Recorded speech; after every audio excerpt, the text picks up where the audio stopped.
ఖమ్మం జిల్లా సత్తిపల్లిలో కాంగ్రెస్ నేతలు 3 వర్గాలుగా విడిపోయారు.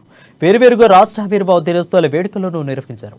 ఇటీవల బీఆర్ఎస్ నుంచి కాంగ్రెస్లో చేరిన మట్టా దయానంద్ ఆధ్వర్యంలో భారీ బైక్ ర్యాలీ నిర్వహించారు.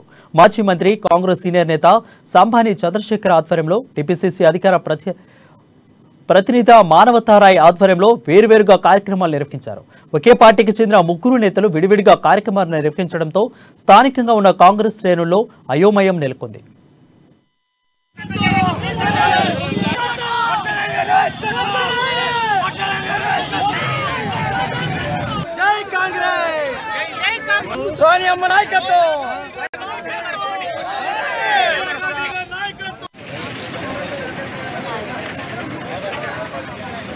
ఏ యొక్క విషయాన్ని మనం సాధించుకోవాలో నిధులు, నీరు, నియామకాల గురించి ఉద్యమం సాగించింది.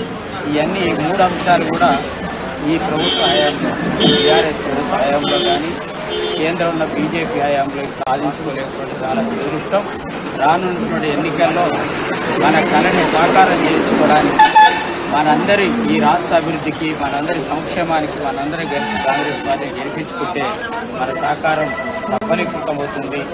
కాంగ్రెస్ని రానున్నటువంటి పార్లమెంట్లో, అసెంబ్లీలో మంచి మెజార్టీతో గెలిపించి రాష్ట్రంలో, కేంద్రంలో కాంగ్రెస్ పార్టీ ప్రభుత్వాలు వస్తే ఇవన్నీ మంచి జరుగుతుందని తెలియజేస్తూ ఏ యొక్క విషయాన్ని మనం